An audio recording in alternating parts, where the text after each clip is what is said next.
Okay, we're live. I'm here. We've got Jordan. Do you say Myers or Myers? Myers, yeah. Okay, Jordan Myers, our special guest from his YouTube channel, That's BS and Plato's Cave. Also, some of our usual guys, Milo, Jonathan, and Jesse. We were talking a little bit, so I'll just review now that we're live that we had been having the discussion for the last few weeks on Jordan Peterson, Sam Harris, and Jordan's page came up in the discussion as far as some contradictions to Peterson's arguments. And we were going to discuss that last week, but it turned out that we're fortunate enough to get Jordan Myers here to discuss this. So yeah, we're just going to dive into it. I think what we'll do is just have the usual guys give like about a 1 minute intro to themselves. And then since Jordan's the new special guest, he can give a few minutes intro on himself, and then we'll go from there. So why don't you start us off real quick, Jonathan? Okay. So glad Jordan's here. I found his channel after I got into the Jordan Peterson, Sam Harris discussion. And I think the first video I watched on That's BS was the debate about Darwinian pragmatism. Yeah, and that was a really interesting video. So in any case, I'm really glad you're here. Big fan. My name is Jonathan, and I come at this sort of from a science and mathematics perspective. I work as a math researcher and math teacher. And again, I think we all have our leanings on the Jordan-Sam debate, but I think regardless of whether I might lean one way or the other, I do think I lean towards Sam Harris. I'm sort of a Brett Weinstein advocate in this discussion because I think he just did a tremendous job finding some common ground and trying to save the baby in the bathwater in that debate. So, all right.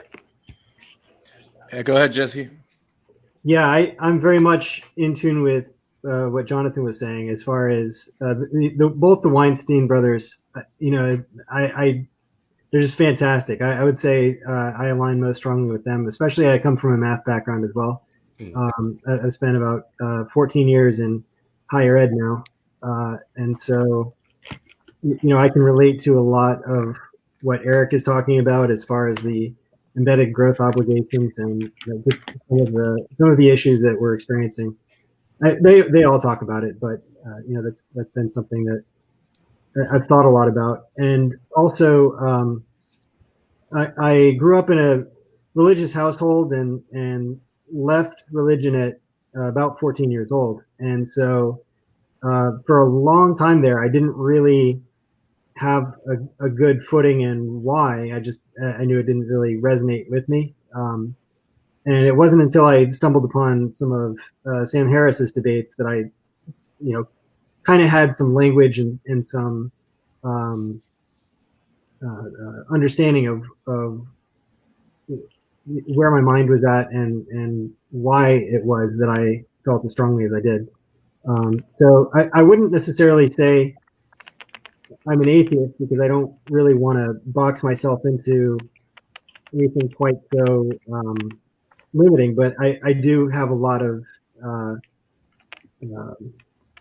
understanding from that point of view, as well as respect for Jordan Peterson. I think he absolutely brings a lot to the discussion. So, I think there's a lot more to be gained from the synergy between them than the extremism that seems to be pulling people away from each other in most of discourse and most of our social sphere these days. So anyway, I'm looking forward to the discussions and hearing what you guys have to say. Okay, Milo, tell us something. All right, I'm Milo. I come from you could say that I started down a road of spirituality after having a mystical experience when I was 15. And that has kind of colored my journey in life. I'm coming at this in large part from like a Jungian standpoint. I find that Jung's thinking is the best expression that I've come across that can make sense out of the world that I live in. So I'm coming as from Jungian, and by default, it kind of bleeds into Jordan Peterson because he's been very much influenced by Jung. So that's my primary angle that I'm coming at. Okay, I'll just say briefly that my goal in a lot of this is to come to the best understanding I can of all sides. I was having a discussion a little bit in the comments with Jonathan the other day, and I think it was interesting the remark I heard Brett Weinstein make when he was being stormed, where he said something like his goal is not to have a debate where it's about finding winners and losers, but his goal is always to have a dialectic where you take disagreements and you find the most truth that you can from that. So that's generally what I try to do for the most part. And again, like I said a little bit before we went live, I'm more on the Jordan Peterson side, but I definitely see the value that comes from people like Sam Harris and Jordan Myers and others that are in opposition. And I feel like we always need to have those conflicting sides because both sides sort of sharpen each other up and renew each other. And so that's sort of my goal. I have a little bit more of a, I don't know, somewhat Christian spiritual background, but my goal again is to not be on that side, not to be anything into dogma. But the one thing I'm really into these kind of discussions is because I want to find, the truth that those who I might disagree with bring to the table and how it might refine those that I might agree with more and, bring that synergy. So with that, I'll let Jordan take it away for a minute or however many minutes he sees fit since he's the new kid to the group and just let us a little bit more about what he's after and his background. So go ahead, Jordan. Well, thank you, Isaac. And yeah, generally speaking, as a mission statement, I think I'd agree with what all of you guys said. Both with That's BS and Plato's Cave. My goal is to look for truth above everything else, and not to get too caught up in how I feel about a subject or how my ego might be wrapped up in like a position I hold. And so that's how obviously, Isaac, you and I got into contact. Is you commented in the comments section of a video, and so that's how we're here today. But just so real quick about both of the shows, That's BS is a discussion-based show. We do podcasts and videos. It's pretty informal. It's me and 4 other friends, and we're basically just posting the discussions that we have had for years offline, naturally speaking. It's just stuff that we're really interested in. It's the foundation of our friendship together. And so we just really enjoy doing it. And so we just record the discussions as they would naturally happen and then post them for people to see. And we also do short videos, obviously, like the one that you commented on. And then the other podcast, Plato's Cave, is a bit more serious an endeavor into a strict nature of philosophy and philosophical topics. And that's often where I bring on guests. I've had some really, really amazing guests come on the show and talk about different aspects of philosophy and the dialectic behind that. So yeah, those are the 2 shows. That's what I spend a large portion of my time doing. And so, yeah, I'm looking forward to talking with you guys. I would say on the topics that I think we intend to cover, I will pretty strongly represent the Sam Harris side, although I will happily concede any points that you guys would wish me to Jordan Peterson. I think he's an honest person. He's really trying to engage in these discussions with the best of intentions, and he's after the same things that we're after in this one. So looking forward to it. Okay. Good. I would just say that there's probably no better place to start than the whole reason, like I said, that we kind of decided to do this is because we had discussed just barely for a minute in the YouTube comments, and I'm not sure if we were entirely getting to what we were getting at. One thing I will say is that generally when I try to, I don't know, make a point on those lines, one of my goals is to, if I can, bring it down to earth as much as possible, just because, hate for things to just kind of be up in a philosophical level. For the most part, I think we can all grasp those, but we want to put it down where most people are, just so we can, for the most part, share the language and understand where we're going. Now, in that video that we originally started talking on, you were talking about an ontological sort of contradiction in Jordan Peterson's arguments in general, but not necessarily the 10-minute version, but the, I don't know, couple minutes version or whatever. If you can just kind of tell us a little bit about that, and then we can all kind of discuss it, because also we were trying to discuss it last week in our own comments on our own groups and trying to get to a better understanding. So maybe you can tell us a little bit more about that contradiction that you saw. Yeah. So I'll cut right to the heart of it, which is basically that. So, Peterson has he has a wide spectrum of things that he talks about, right? But they tend to kind of fall into two different groups or like bundles of topics.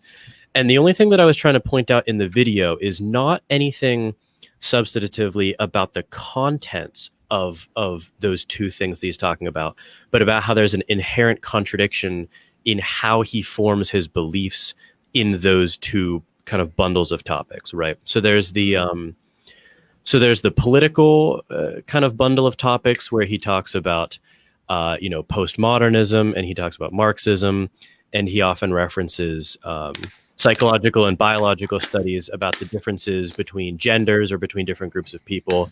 And that is sort of his anti-far left kind of bundle of beliefs. And then he has this other bundle of beliefs. And I should say that this is the bundle that kind of he was first known for. That's how he kind of came into the public light. And then after he talked about those sorts of things, he kind of brought us all into the fold of his other bundle of beliefs, which is, I believe, older in his personal history. Goes back to his first book, Maps of Meaning. And that is a spiritual or religious bundle of beliefs. And you can lump ethics into that too, if you like. But that he talks about, Jung and archetypes and meaning, and like I said, the nature of God and reality, right? So the point I was making in the video and what we were sort of clashing about in the comments was that I'm trying to make a point that isn't contingent on any one of those beliefs, but I'm saying how he forms those two bundles of beliefs is inherently contradictory, because on the political bundle, he is using an objectivist or a realist approach, which means that facts are true regardless of what we think of them, right? So let's just postulate that women on average are less disagreeable than men. Now, that's a scientific fact that is true no matter if we want it to be true or if we don't want it to be true, if it's useful or if it's not useful. So that's what realism means. And then on the other hand, he makes religious claims or ethical claims like you were talking about. And let's look at one of those, for instance. So he said somewhere before that, if something is, he espouses Darwinian pragmatism in this area. And that belief structure or epistemology says that which is most useful to the survival of the species is therefore true. Now, the point that I was making, and I'll end with this, is it is inherently contradictory to make conclusions based on those two epistemologies or ways of forming beliefs, because the belief formation structures themselves are inherently contradictory, not any of the top level beliefs. So was that clear enough? For the most part, I believe so. And maybe our lack of seeing eye to eye on this that we kind of got into but didn't really resolve yet. And then after, this, the other guys can jump into if they'd like. But was the area where I just don't see the contradiction, not necessarily because it's just like Jordan Peterson is right, but because I feel like, okay, we have certain advantages and disadvantages that have come down through evolution, we'll say. Mm-hmm. And there's some disadvantages, again, not necessarily to the content, but you can use any example. You use the example of how females are generally more agreeable, and in some ways you might say that has its advantages, and some ways it might have its disadvantages. But at any rate, there's some things that you could say, whether that they are personality or psychological things along those lines, that they are even if they're less advantageous, you could just say that they're there. Just like you could say our skin compared to other animals is very sensitive, and so that makes us more vulnerable. We don't have tails like they did a million or so, however many million years ago. There's physical disadvantages. We could have web feet, so we swim better and those type of environments. And so my whole position is that there's some things that are probably disadvantageous, that they're just there, and that's how it is. Now, on the other hand, there are some things, I don't know which examples you might want to use, but it doesn't really matter the specific example. But there's some things that are definitely advantageous, like on this topic that we're sort of in. I think Jordan Peterson is kind of saying that some of the symbolism or religious belief was useful, at least for however many thousands of years.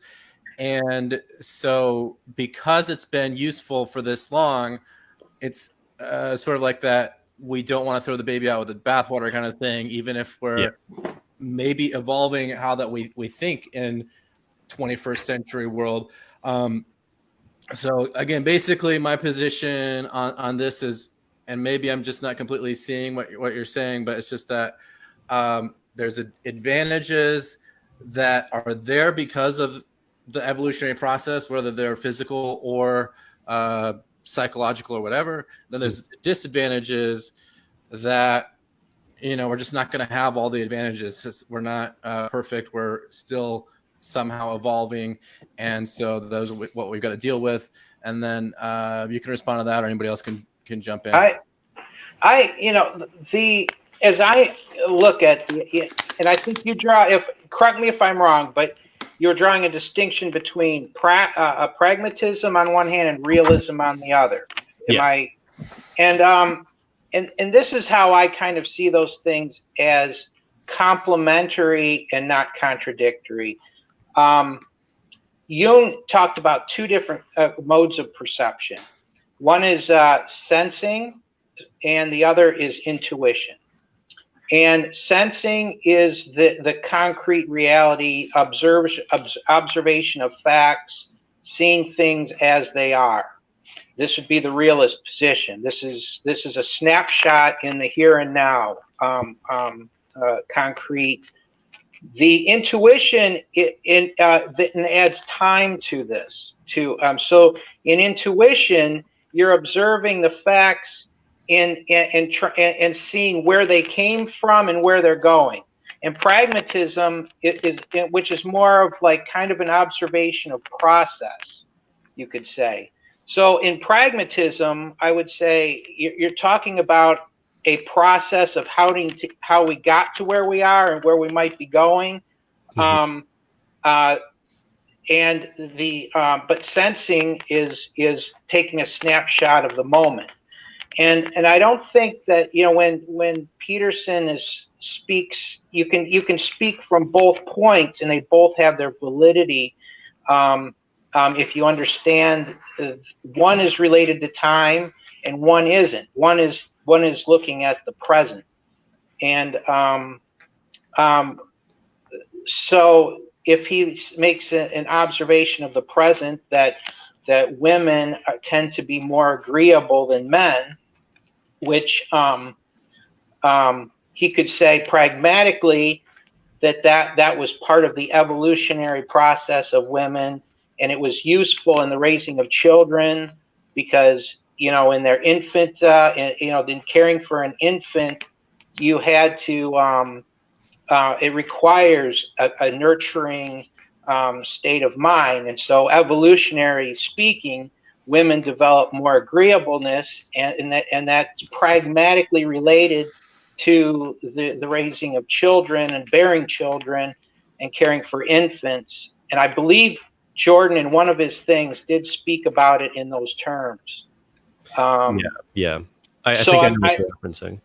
So I don't think necessarily there's a contradiction between realism and pragmatism. I think pragmatism is more or less kind of looking at it from more of a bird's eye view, or you're kind of looking around the corner, looking back, seeing how we got to where we are and where we might be going. But that doesn't rule out, we need to measure the present and see how things are as they are right now. And I'll just say real quick and let Jordan respond, but I feel like a lot of what Peterson is after, and we're after, and in general is a big overall goal, is finding balance, which is what I think Milo is on. But also, I feel like Jordan Peterson often seems unbalanced because he's, for the most part, at least from his perspective, trying to bring balance to some unbalance that he sees in the world. And then the issue with those like Sam Harris and some on that side of things is that they're a bit unbalanced in their reliance on science and rationality. And it's not that Peterson ever says we don't want science, we don't want rationality, but he's trying to bring them more balanced in with the other aspects of how the human mind works, with along those lines of what Milo and Jordan Peterson often says. Mm-hmm. Okay, well, so I want to let's look at the time span of pragmatism first, because I think Milo, I don't think that is actually accurately representing pragmatism to talk about how it's referencing the past and the future in the sense that you said, because according to, if you want to invent your own version of pragmatism, that's fine. That does account for the past. That's fine. But pragmatism, strictly speaking, doesn't actually need to account for the past. And this is where we can talk about pragmatism versus Darwinian pragmatism. But there's no guarantee that, for instance, because something was useful for the survival of the species in the past, that it therefore has to be useful in the future, right? You can think of, for instance, I'm sure you've all heard of Dunbar's number, for instance, right? We have this sort of number of 150 people, give or take, that we can kind of keep track of mentally, right? We can have 150 relationships. Social relationships, yeah. Yeah, exactly. And that number is kind of arbitrarily built into us because of how we evolved in groups of about 150 people, presumably. So the problem is that you can easily make a claim that, that was super useful, for us to survive in the past. But why wouldn't it be more useful for us to be able to keep track of 300 or 1,500 people now in a more interconnected world? So the problem is that I don't necessarily see, and you could make the stronger case that that leads to a ton of inherent tribalism between people that I think we all in our introduction said that we're really, really against, because we believe it's not useful at all, right? Mm-hmm. So Milo, I'm curious what you think about that, but it seems like it's not a tenable claim to rest your belief formation on, that because something is useful in the past, it's therefore useful in the future. Oh no, I mean pragmatism is looking back, but it's also looking forward, which would include the incorporation of things that may not be in the past. Pragmatism is looking for utility in things, but it's forward looking. In a Darwinian sense, the way Jordan uses it, he's kind of using it in a looking back sense. He's explaining phenomena through pragmatic means as to how we got to where we are. But it's forward or backwards. I don't. Okay. And one is not dependent necessarily on the other, but sometimes it's useful to look at things in the past, and sometimes it's a creative. It's creative. Yeah, and I would say that I think Milo's main point was just that there's not really a contradiction between using pragmatism, whether it's Darwinian or not, and using rationality, and then to my point that we're kind of originally we're going off of was just that there's gonna be when we're trying to figure out our infinitely complex minds and social constructs of like how the world works and the universe and everything else, we usually have to try a lot of different angles and a lot of different tools.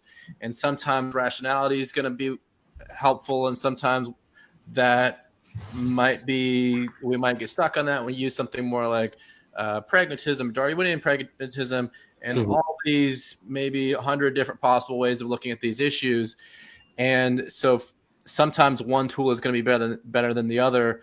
And I think to sort of our original point, someone like Jordan Peterson as an academic and everything else that is in his background and his original book is that, and I'll say this too, that for the most part, what Jordan Peterson's goal has been, just like many great whatever philosophers or academics have been trying to do for at least hundreds of years, maybe thousands of years, is try to somewhat harmonize science and religion as much as possible. And so he uses, or you could say science and faith, but he uses different methods to try to achieve that aim. And I believe it's not just to deal with people like Sam Harris, but to deal with the regular everyday person that he might meet in his clinical practice and helping people through YouTube or whatever else. So I don't know if you want to clarify any of that, Jordan. Well, I would just I don't see, and I'm curious like what you guys think about this. My goal, like generally speaking, is never to force something to kind of cohabitate with something else, right? So you said that Peterson's goal is to have science and religion not be in conflict as much or anymore. But I don't see that as that's not obvious to me that should be a goal, right? Like if they do conflict, then we should figure out what's right. And if they don't conflict, well, then that's fine. If they, adhere to Gould's NOMA, non-overlapping magisteria, if they just talk about different subject areas. But I don't think that it's intrinsically a goal to make them cohabitate. Do you? Well, no, I'll let other guys respond too, but I would say I believe it. Well, it's not that it is just because it is. I think that it is because it's psychologically needful. Again, especially because of just generally trying to harmonize, not like we need religion for religion's sake or we need science for science sake, but I would say that for the most part, we need both just because they're always going to be in the human mind. One point I think I made last week is that, Sam Harris often talks like, religion just needs to go away and things like that. And that might be true to a large degree for someone on a personal level. But more and more studies are showing that the world is becoming more and more religious by numbers. And I never want to be like, oh, let's just do what's popular. Let's do the bandwagon thing. But because we're always going to have at least a few major religions and at least a few minor religions, and people are always going to be thinking that way. I believe that our overall goal may be a little bit differently on the personal or small community level, but our overall goal should be to try to harmonize those things instead of just like stamp each other out. So there's going to, in the global community or national community, there's going to be a lot of different people from a lot of different worldviews, and there will be some advantage to those who, and some good things that come to the table from those with a scientific background and those from a more religious background. And there's probably going to be more and more people along the lines of the discussion we're having now that are from us trying to come to a sort of balanced approach. And so, yeah, and I think that, yes, it's a good goal, but for the sake of our psychology and harmonizing the world and going the way that the world is going, so to speak. But I don't know if you want to say anything of that. Anybody else wants to jump in? Well, I have a question I wanted to chime in with. Yeah. Did you get a chance to watch the first podcast that Sam Harris and Jordan Peterson attempted on the Waking Up podcast? Is that for me? Yeah. Yeah, I've listened to both of Jordan Peterson's appearances at least, I would say, 4 or 5 times. It sounded like you felt as if Sam hadn't really pressed him on the on that aspect of there being a contradiction. But I think in the first one, the impression I got was that Sam did push him pretty hard on that in their initial meeting about the meaning of truth. Mm-hmm.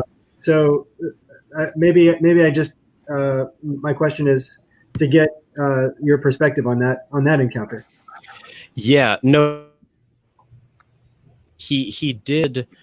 You know what's funny though is I was just about to point out before you asked the question, we're repeating the exact mistake I think they made in the debates, which is we started off trying to talk about our pragmatism and realism in conflict, but it's so tempting to then accidentally slip up a level and talk about the beliefs. Right? A couple minutes ago we found ourselves accidentally making the case to harmonize science and religion, but I'm and I think in listening to this in hindsight, or our audience now would be thinking, wait, before you debate the merits of those beliefs, we got to figure out if the epistemologies are in conflict, and that is what I don't think Sam pressed Peterson on at all, because the point that I'm trying to make in the video and now is that Peterson, and I think, Isaac, you agreed to this.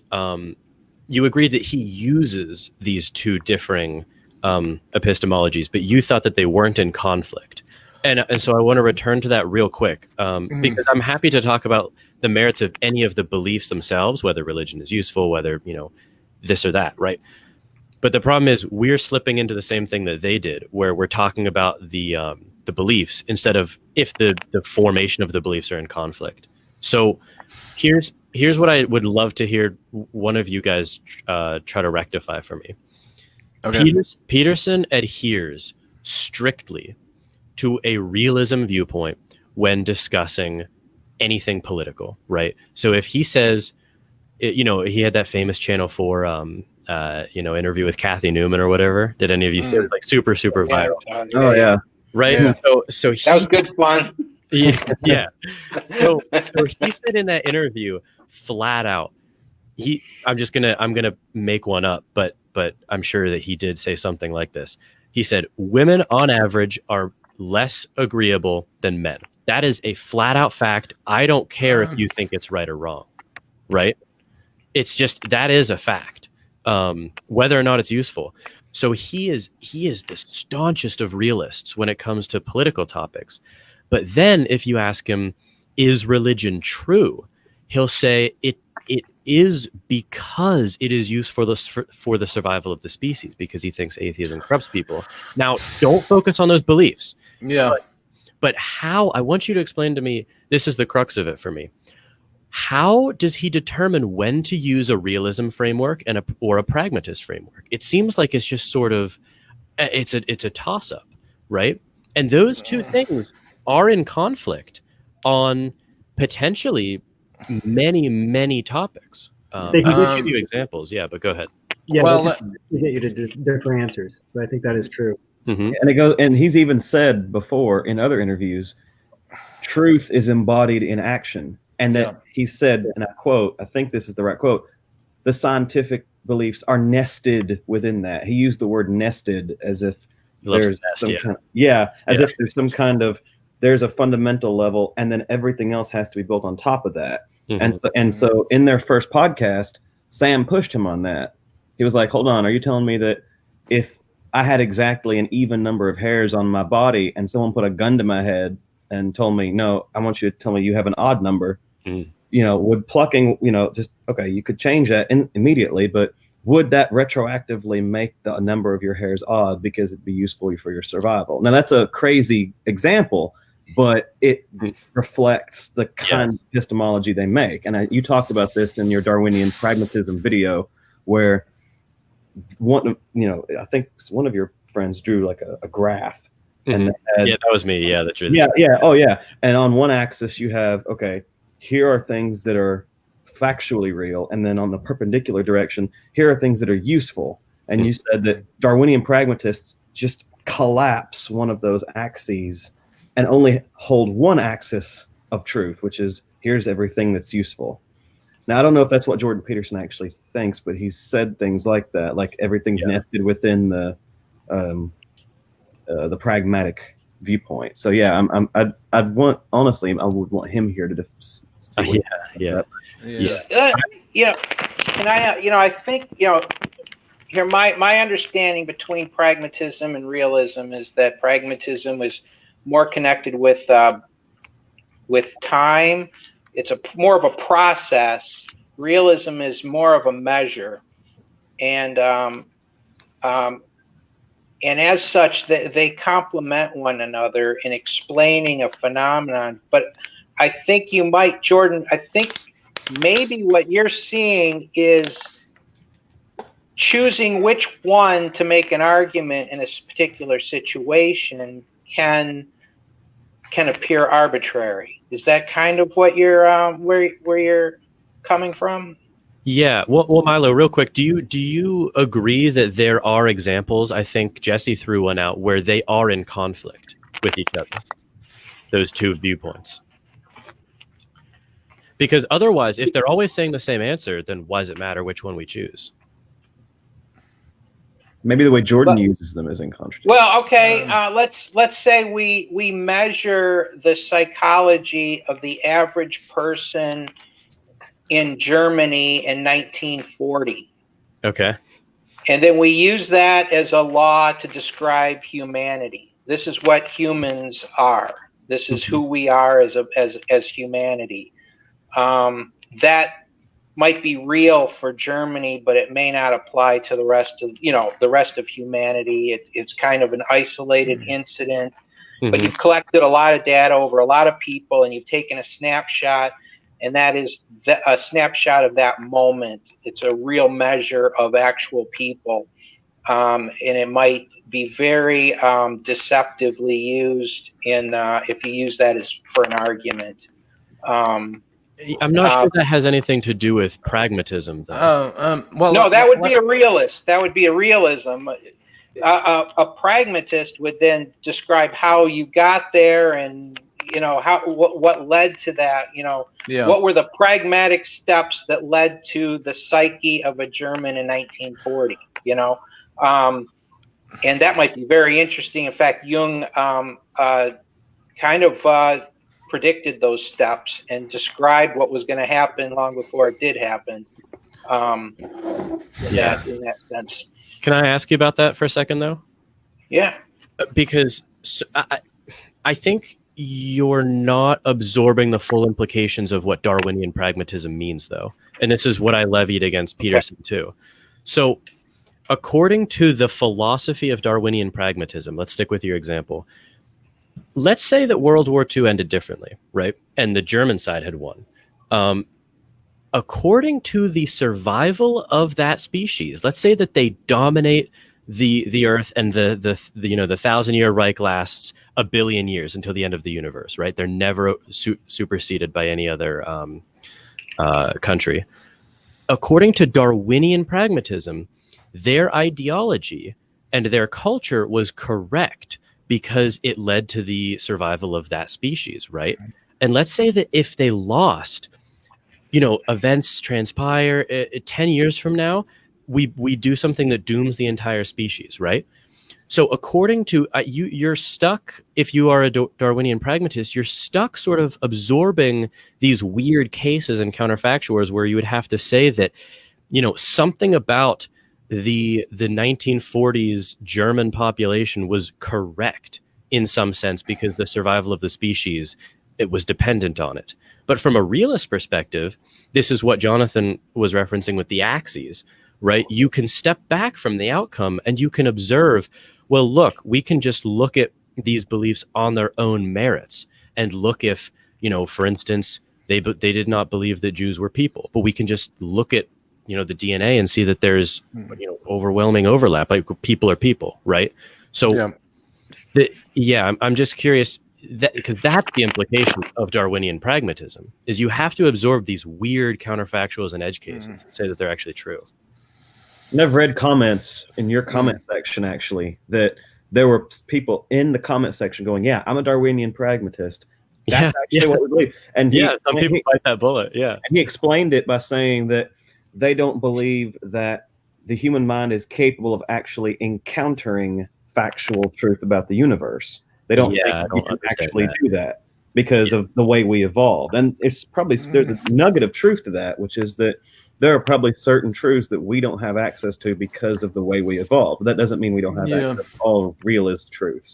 Well, and it also doesn't mean, importantly, that there is no such thing as realist truth. It just means that we don't have access to it. Yeah. Right. Because that's what we're debating here is either pragmatism or realism is correct. And whether one supersedes the other one. Exactly. Which is what Jordan pointed out in his one is nested in the other one. Yeah. I think I can give you a justification, though, of why, even as a Darwinian pragmatist, it could still make sense for him to use the rationalist epistemology. And that is that if it's nested within the pragmatism, then, for example, his interview with Kathy Newman was a perfect case of this, where if he had tried to justify it by some other grounds other than realism, and because he knows the playbook she's going to be using, and he knows what's going to be persuasive to her.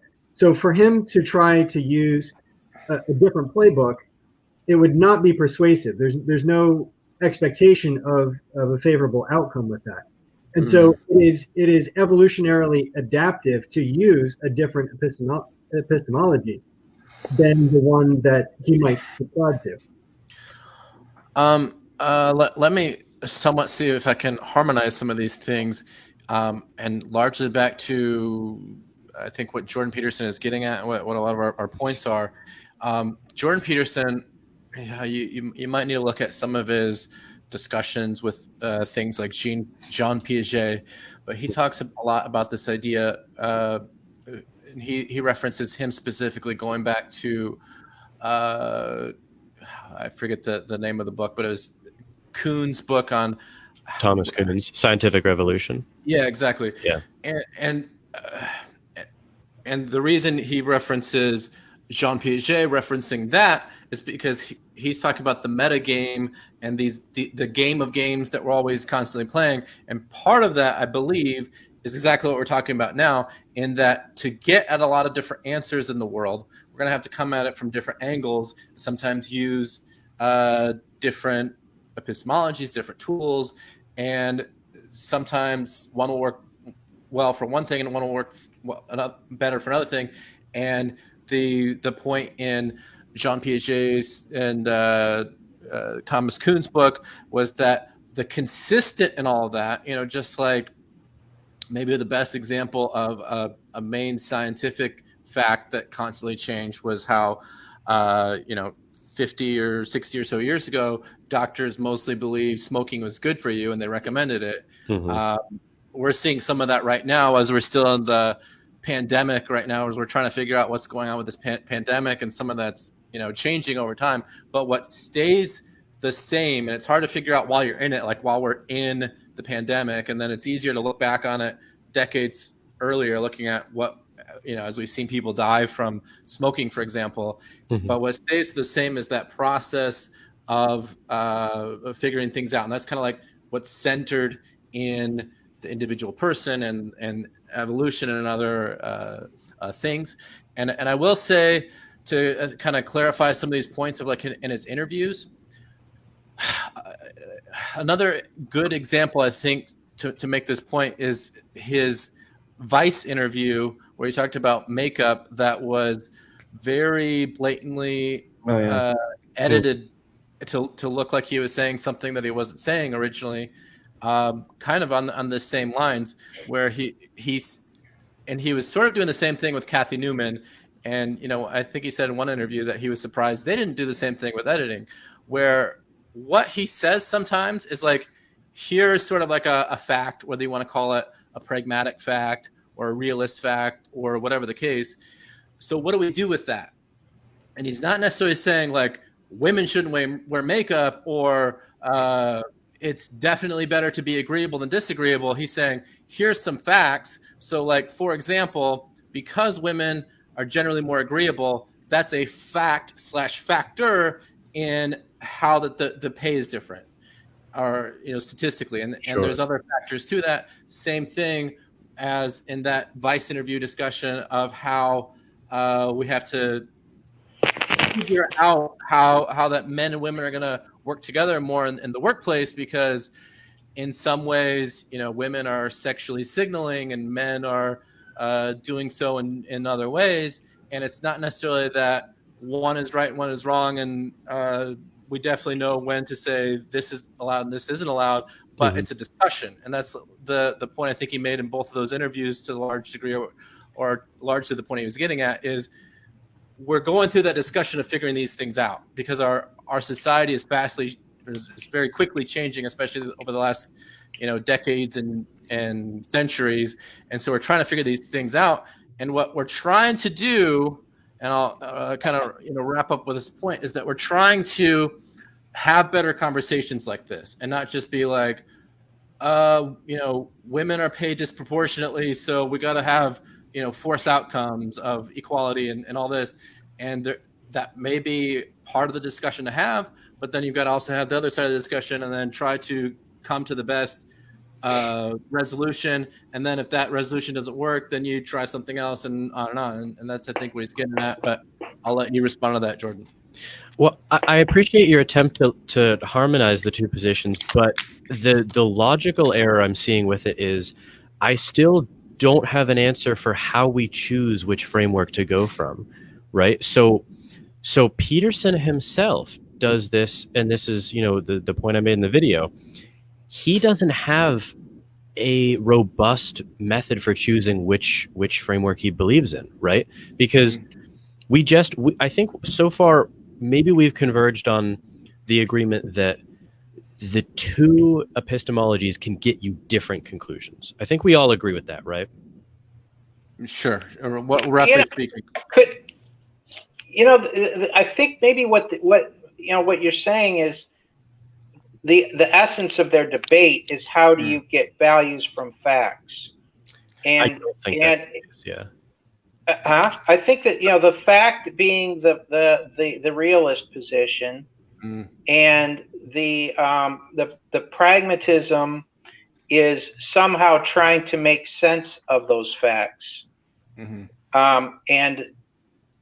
I think that there is like almost a purposive difference between the two. You know, when you're trying to make sense or meaning out of something, you start to look back and you start to look forward. If you're looking to see at things as it is, you're focused in the now, and measure things. Sure, but Milo, I think you'd admit that you could make sense of things in your past in a way that's not true, right? Like I could look at my past and say, oh, you know, that time I fell off my bike and I broke my leg, and my one friend had medical training, and he was able to, keep me from losing the leg or something. And that was the Hindu god Hanuman trying to point me to the fact that I should become an EMS, right? Or an EMS driver, or whatever the title is called, right?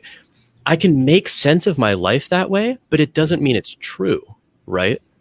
Well, I mean, I think both are prone to their own errors. I mean, you have errors in measurement of the present, and you have errors in looking back and forward. I mean, I don't think any system is. They're all each is going to have their own forms of errors. Mm-hmm. It doesn't mean that they don't have their place. And I would say too, kind of to bring it back to the more down to earth approach that I was starting off with, is that when we go through things and we're trying to learn things, what we'll generally do as sort of the wise goal that we try to get at is we look at things from different angles. So again, some of that might be from the pragmatic angle, the realistic angle, and maybe other metaphorical, symbolic type angles, like you just mentioned. Mm-hmm.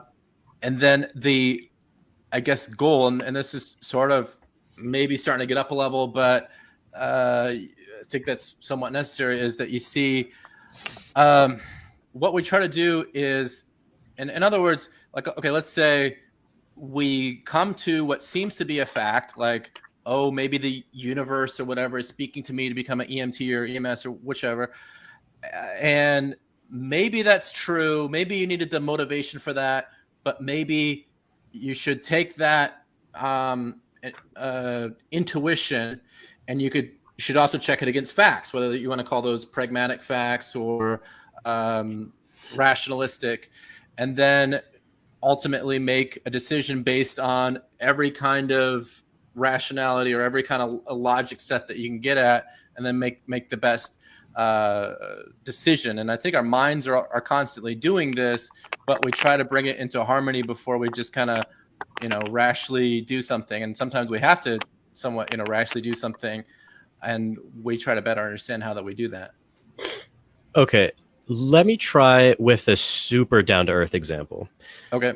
What if, because the thing that I'm still searching for is what framework to use, though. And I understand that, you think that it's sort of, it's a mixed bag, but I don't understand why you would ever choose one over the other. So here's a really down-to-earth example. Okay. So let's say there's some middle-aged housewife in the suburbs, right? And she gets a cancer diagnosis, right? So we fully understand what cancer is. And she thinks that snake oil can cure her cancer. So she buys snake oil, she ingests it, administers it. I don't even know what you do with snake oil. And it's sort of a metaphor, but go ahead. Okay, I see. I don't even know. But so, she buys this, like, doctor whatever snake oil, and she takes it. And let's say the cancer goes into remission. But we know now. So now I'm curious. How do you determine which framework to use? Do you say that because she believed that the snake oil was effective, and it was, that therefore because she survived in a Darwinian sense, that the snake oil did help her cancer? Or would you say that whatever the case is for her remission, it is true irrespective of what she believes? That's a deep one, but let me see if I can briefly answer that, and then I'd like to hear from some other guys. But partly as a person who's actually had some experience losing people to cancer, and they have gone through so snake oil, sometimes we use that as an example of like,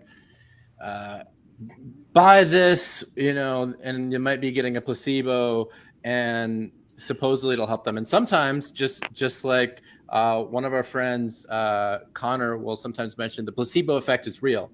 And so sometimes in a way that helps.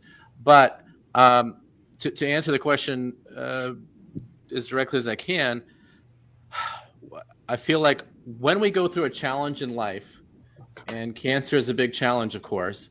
And not only a challenge, it's a tricky one, because it's not only a challenge where, sometimes you could do nothing and you survive. Sometimes you do the, standard medical chemotherapy, whatever else, and you survive, and everything else in between. And sometimes there can be snake oil type things and you survive or don't survive. There's all these possibilities with that type of an example. However, to get to the question is, I feel like just like the point I was making a few minutes ago, when we've got problems in life, as much as we can, we want to go at them from different angles. So, in not necessarily saying that snake oil is going to save anybody. That's not what I'm going to push here. But if there's something where it's like, and again, because I've known people who have gone through that battle, some of them make it and some of them didn't. Sometimes those type of things, and I'm not saying that people should do them necessarily, but they give people hope when otherwise going through radiation type treatment and everything is very hurtful, not just physically, but the whole hope process and everything else, because it's mostly just a waiting game at that point. So, whatever that is the outcome of something like a cancer diagnosis, whether you do ABC and survive or you do ABC and someone dies, and this kind of gets into a lot of the point that I was making with a lot of the Peterson-Harrison arguments, is that whatever you decide to do, it's not just what pragmatically or happens in the practical aspect of like, did a person survive or not, and then that type of thing. That of course is important, but also what's important is the psychological result. So in other words, whatever happens, you do ABC and somebody dies, do ABC and somebody survives, there's going to be a psychological effect. So when it's all over, however many months or years that takes, whether the person survives or dies, there's still going to be that person and or their family and loved ones around them that will live with that no matter what. And the important thing is, nobody goes off and kills themselves or each other and tears the family apart and those type of things. So again, just to kind of wrap it up, and I'd like to hear from you and the other guys, is we go at this from different angles, and especially in very sensitive things like that, we try to have respect as much as we can for, people's different viewpoints, and then, we want to have people survive as long as possible, but at the same time, when it's somebody's time, it's their time, and that doesn't, mean that that's okay for somebody to die because they wanted to use snake oil. But we, as much as we can, we want to go through address problems at as many different angles as we can to come to the best result that we can. And anyway, I'd like to hear from you guys. Well, real quick, just Sure. to clarify though, Darwinian pragmatism actually doesn't care about the psychological effects. That's, you can say that you do, but then that's not Darwinian pragmatism. That would be some sort of psychological pragmatism, but it's not Darwinian. Well, it's roughly yes and no, but it'd be more along the lines of like Dawkins' meme theory of what happens psychologically, and I think what people like Jordan Peterson try to put forth is the idea is that, and Carl Jung and some of these others that he references, is that the psychological world is real. Even illusions and delusions, they're real, especially in the effect that like somebody can go crazy and nuke the world, whether that's somebody in Russia or whatever. That's one of Jung's famous quotes, is that the world is now hanging on a thin thread, which is the psyche of man, and that we can go through a similar situation in the Cold War. We still got 1,000 or so, however many nukes in the world, and that destroys the world. That's just one physical example, but there are other psychological effects that could cause a person's life to go to an end, or to some degree, it's hard to figure out exactly what's going on, but we're seeing it in the psychological world of how people all over the spectrum of belief are handling, this pandemic situation. Psychological things really, and again, it's not exactly Darwinian pragmatism. It might be more along the lines of something like Dawkins' mean theory, which is a sort of an offshoot. But and again, this is getting at, I think, our point, at least mine, is that we go at these ideas from different angles largely because we're so super complicated, and I don't see that there's any way that we can solve a lot of our issues or come to the right understanding of our issues by just saying, okay, we're only going to use Darwinian pragmatism, or we're only going to use scientific realism. All those different things. Even religion might have some usefulness, but we don't want to strictly be on that. We want to harmonize them as much as we can to try to find the best outcome. Yeah, I think maybe I can segue that and clarify sure. what the problem is. So I'm going to bring in the third member of the Trinity here, Brett Weinstein. So he mentioned this both on Joe Rogan's podcast and during the debates, which is sort of maybe a synthesis of the two positions, which is metaphorical truth. And that was the idea. And Brett Weinstein explained it really elegantly. He said, I got to get this right because it's a mouthful. The loaded gun or the porcupine? Yeah, it's if you behave according to the fact that it's false, you don't come out ahead as far as if you behave according to the fact that it's true. Sure. So it's the loaded gun, it's the porcupine analogy. So I think what we're getting at is you can, in fact, work with either epistemology. But my question is, does Jordan accept that? Does Jordan Peterson actually think that both are equally valid? Because I think that the idea of saying something's either realistically true or metaphorically true, either way, they're true because they say something about reality. So believing that porcupines can throw their quills is an objectively false belief, but behaving according to the fact that it's true gets you ahead. And so therefore there's a metaphorical truth in that. Even though they actually conflict. Yeah, but that example. Yeah, Jonathan, that was a perfect example and a perfect interjection, because look at what you just said, though. You were able to draw the distinction between objectively true and useful. Right. Now, why were you able to make that distinction? It's because you were looking at it from a realist perspective, which allows you to make that distinction. Right. If you were a pragmatist, you couldn't, that sentence would make no sense to you. Right. Because there's no such thing as not useful but true, or true but not useful. So even the fact that we all understood what you said there is that when we're actually, we're actually trying to make sense of things. The chips are down. I think we all accidentally did it, right? We are realists because that's the only way to even make sense of that divide. So I think that was a really good interjection. And what I would want to know is, does Jordan Peterson accept what Brett Weinstein put forward? Because I don't think he quite does. Yeah. What he's always said. I would think so. God, what he's always said about God is that he acts as if there is he often uses that phraseology as if. Yeah.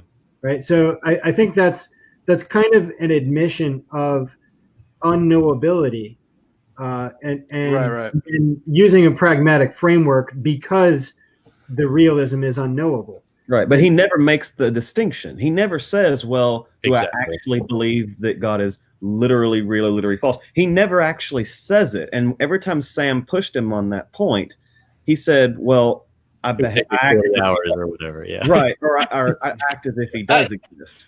Sure. Well, and let me clarify that real quick. I think we're... Okay, I'll just make that point. Okay, go ahead. Then. That's fine. Go ahead. Oh, I'm sorry. No, go ahead. I think that where we come from with Peterson is I think he recognizes there is a certain place where reason cannot go. There are limits to reason, and when you get to those points where there's a limit to reason, then you have to look for other resources. Your reason can get so far in dealing with the present, and then there's always you come up to a limit.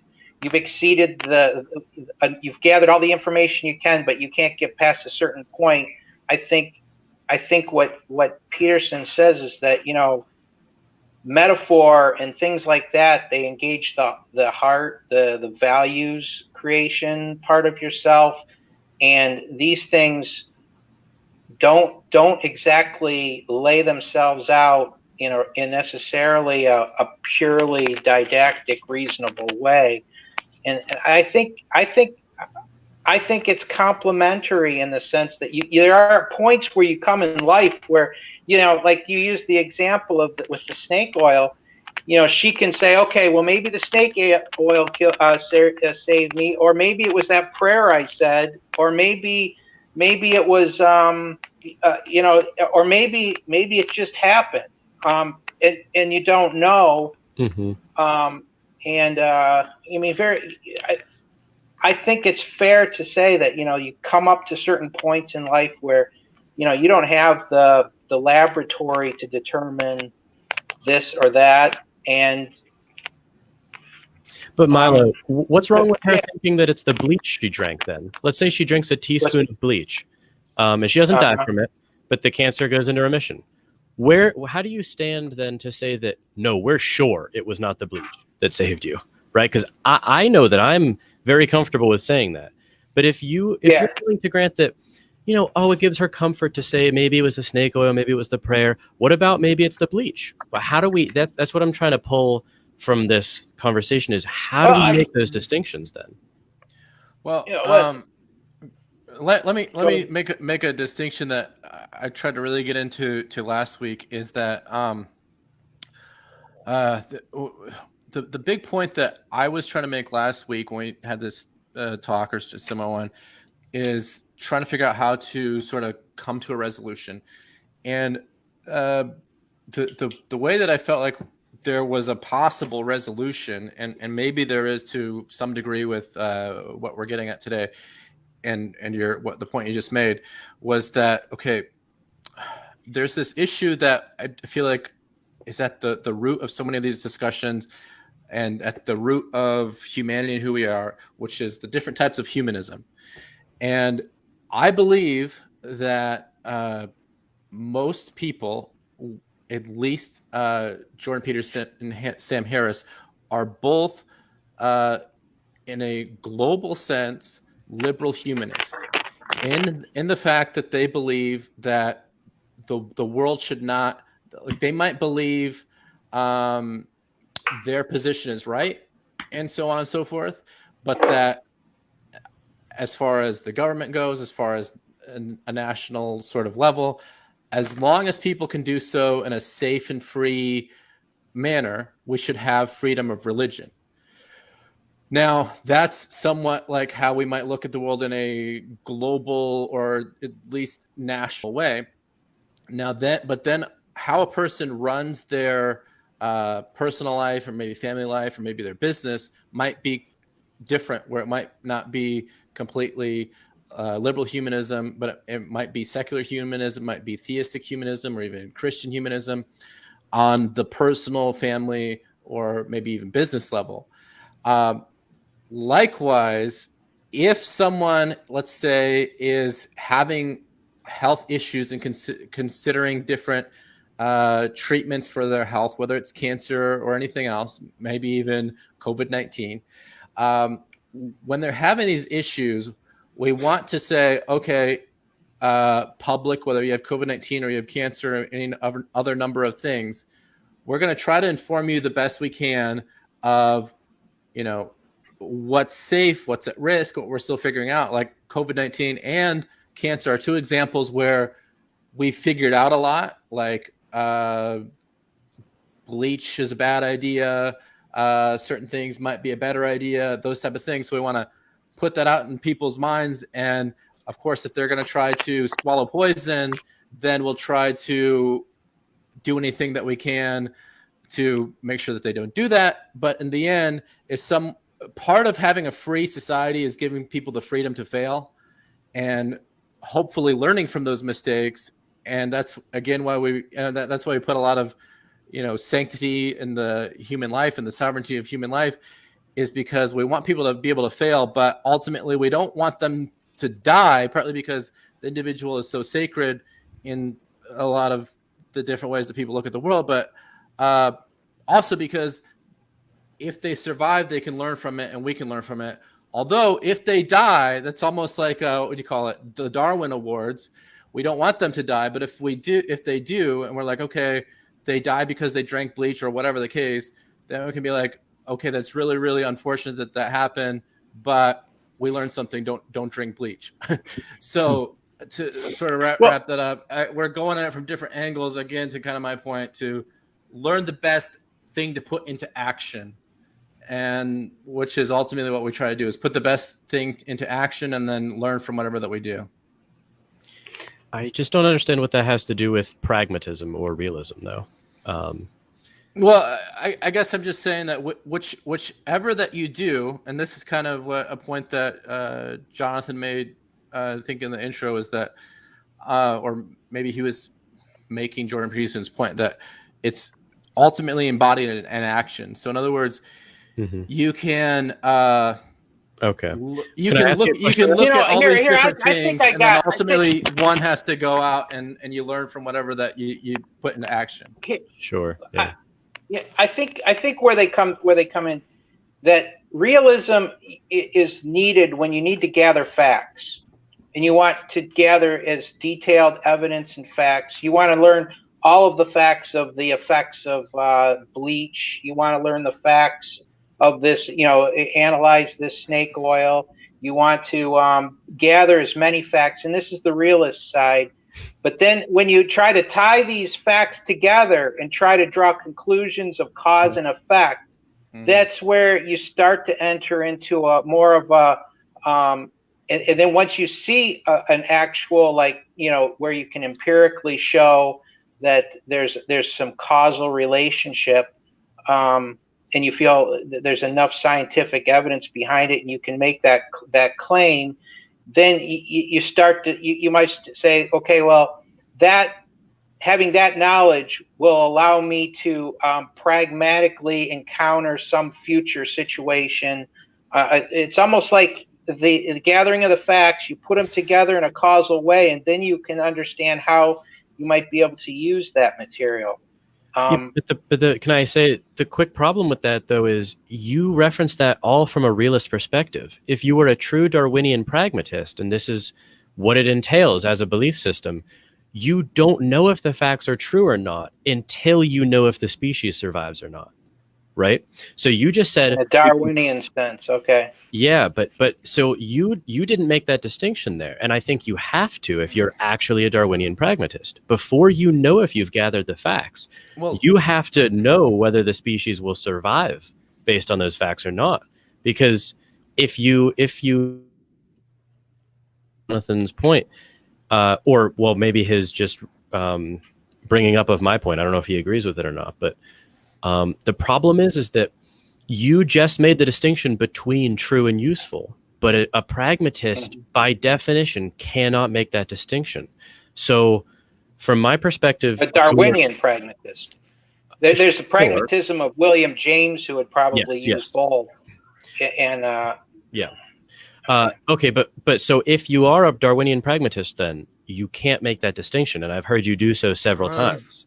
Well, let me just make this point real quick, that I believe that we're getting at least in respect to Jordan Peterson and maybe ourselves and all this, is that none of us are, and I think including Jordan Peterson, we're not just like pure Darwinian pragmatists, but, and I think this is what we're getting at, or at least I am, is that Darwinian pragmatism is a tool, and sometimes that tool brings about what seems to be true and useful, and although even if it seems that way, it might change over time, and sometimes we don't know, but it's like bringing about a better understanding of what's true and useful.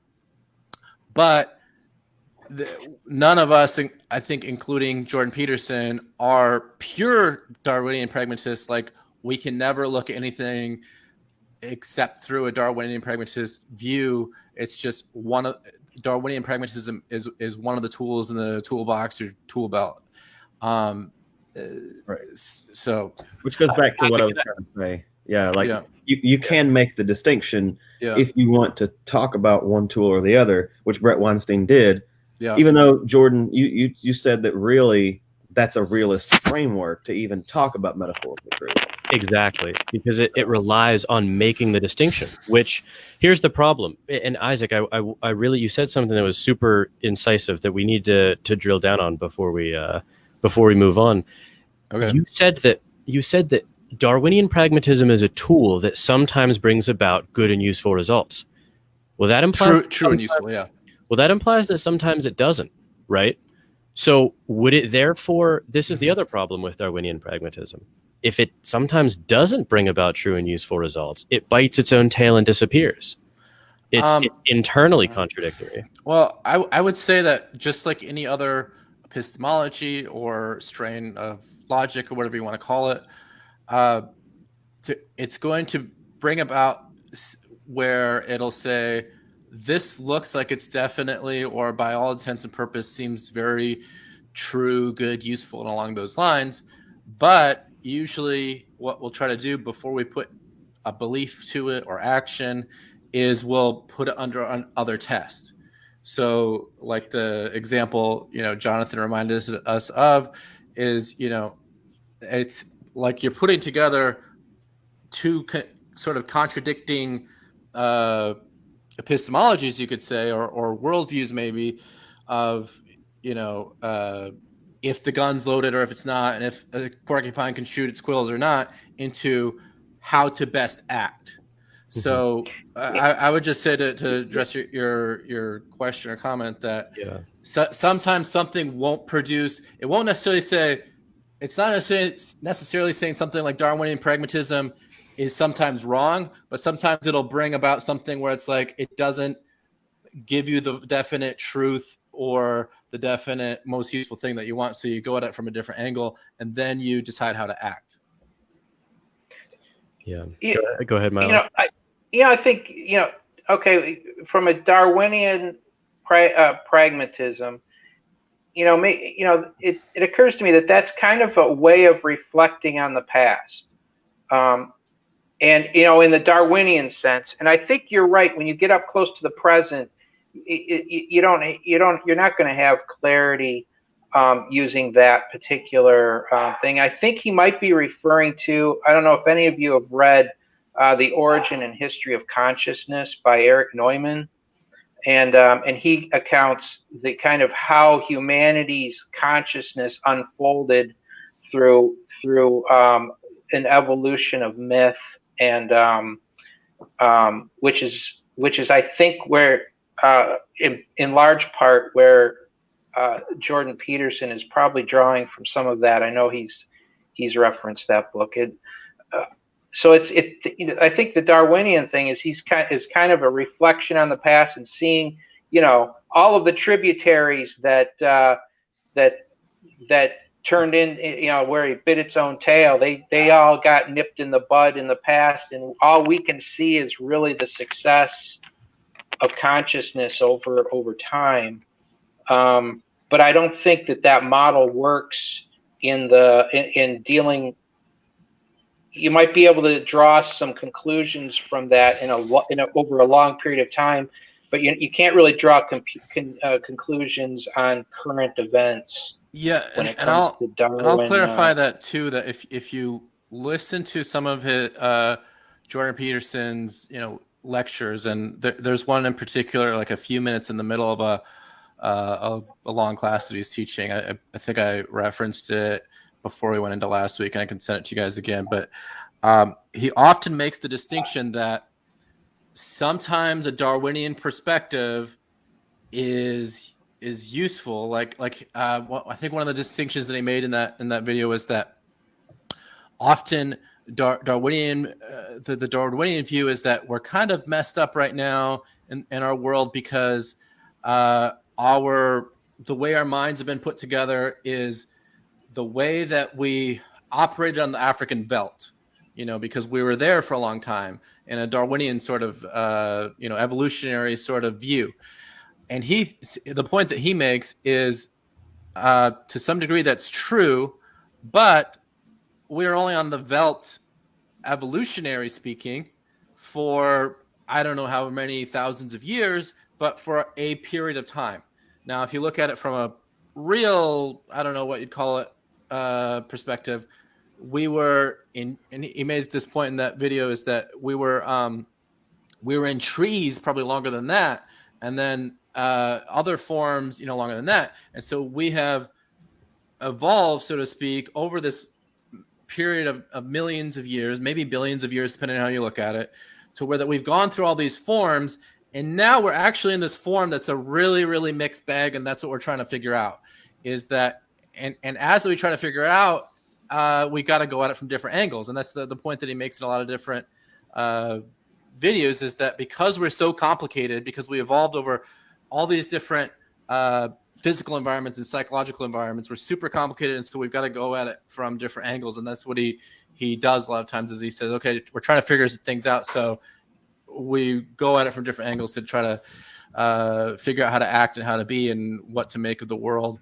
Not just in a fact that, okay, here's what's true, so that's why I think, like, the Sam Harris, like, let's just dismiss all religion and let's just get rid of religion. It's the fact that it's just not that easy, because we have been religious human, or religious creatures for at least most of known history. It just doesn't happen that easily, and maybe it can, so to speak, happen on the level of individuals like Sam Harris, for example. But to just say we need to do that, it's just not going to happen, especially because I think for the most part, everybody believes in a free society where people have got to figure that stuff out. So what we try to do ourselves, and I think Sam and Jordan, is we try to harmonize things and help people come to the best and most useful way, and that's going to include, again, going at things from different angles. Yeah. So here's the problem with the harmonizing, though, at all costs. Well, not necessarily, but go ahead. Well, I'm about to make the point, I think. I hope you agree with this. Okay. It is true that throughout human history, rape was an integral part of propagating the species. I don't think we're going to equivocate, though, on whether that means rape is okay to do going forward, right? Well, that would be an example of something that we have learned. Like, we have learned to not have slavery. We've learned to not be polygamous in marriage. And how did we learn that from a Darwinian pragmatist standpoint, though? Well, okay. Again, I think this is what we're getting at, is that because we're so infinitely complicated, there's going to be some things where we can say, like, okay, here we are, and it might not be purely a Darwinian pragmatist thing. Maybe it's some other related epistemologies or whatever, but you can say, here we are, these infinitely complex creatures, social animals with this super infinitely complex psychology that we only understand 1%, give or take. And so we just try to figure out the best that we can. And so it's not, I don't think we'll ever be able to get anywhere on using purely any of these tools. Again, so, like, we don't want to purely use religion. We don't want to purely use science. We don't want to purely use pragmatism or Darwinian pragmatism. We want to, so, like, rape, incest, slavery, and those type of things. You may or may not be able to say that on a Darwinian perspective, we learned that, but on some level we learned that, and I think it largely goes down to this idea of liberal humanism, which is that we want to have this free market of ideas, and the free market or freedom of let people do all kinds of things and have this type of dialectic and other kinds of dialectic to figure out which is most true. And it's going to come from a lot of different epistemologies. And a lot of it too is, it's going to come down to a feeling, and it's going to come down to, like, we can, and this partly goes into even Sam's point of, we just kind of know that rape is wrong, and we know that slavery is wrong now. There might be some people who could rationally justify certain atrocities in the past, but whether you want to call that a feeling or an intuition or whatever else, there's a lot of things that we just know now, and we take it from there, and it might come from a wide range of different epistemologies. I want to build on something Milo had said earlier about mythologies, and especially where Jordan Peterson is concerned. He uses a lot of stories. He draws on a lot of stories, and I think framing reality that way, it's consistent with our nature. And that, and one way to think about it is that you could tell a story from a third person narrator perspective, and you can tell a story from a first person subjective autobiographical perspective as well. Which one's true? Which telling of the story is true? They're both true in different ways, and we as humans have the strange predicament of not being able to escape our subjective experience as human beings, but we can also at the same time occasionally achieve some kind of a transcendence, and science kind of allows us to do that. It gives us, it's been described as a candle in the dark. Think of it as a glimpse of the narrator's perspective, because science gives us that third person perspective where we get to see objective truth, at least in glimpses, at least small parts of it. And so we have this strange thing of trying to resolve our own first person wants and needs and drives with some pieces of the knowledge of a story that's too big for us to comprehend, and that we don't really have the full disclosure of, but can see little glimpses of. So that's why we have such difficulty saying, is this epistemology all true, or is this epistemology all true? And because neither one is the whole thing, because the story can be told from both directions. And so it really comes down to, I think, what is it we want as human beings to accomplish? And that's what Isaac has been pushing at. And that's really what Jordan and Sam are both invested in as projects, is how do we first of all learn how to coalesce as one human species when we've evolved not just biologically but socially and culturally with very incongruent hierarchies and stories and narratives. How do we coalesce those in such a way that we manage not to obliterate ourselves? And I think that, and not only that, but maybe even achieve a level of flourishing and harmony that produces either, you probably can't be too strict with it, because you got to really blur your vision of it, because the future is so fuzzy. But we basically don't want a dystopian nightmare, but we also don't want to blow ourselves up, and we also there's constraints that we're trying to operate in, but we're doing it both from first person and third person, the ability to sort of jump between. Yeah, and I would say that's really good points, and just say that, like, that's sort of what we're all doing on whatever level, conscious or unconscious, as individuals and globally and everything else, is we're trying to figure things out, do what seems to work, and then learn from what we do. And in the process, individually and collectively, what we often do is we get pulled into a balance. And anyway, I'd like to hear more of what Jordan thinks of this. Or I'd like to answer Jordan's question if I could. I would love that. Yeah, go ahead, and then we'll get back to Jordan. Let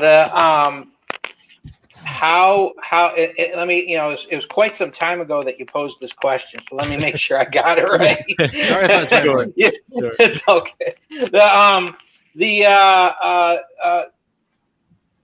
How do we evolve?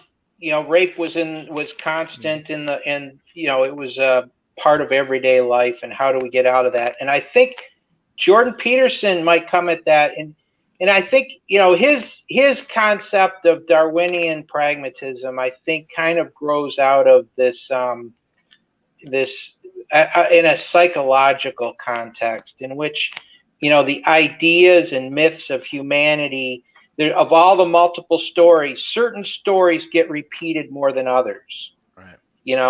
And they repeat because they work, because they provide something that they make a person more whole, or they have some psychic value to them.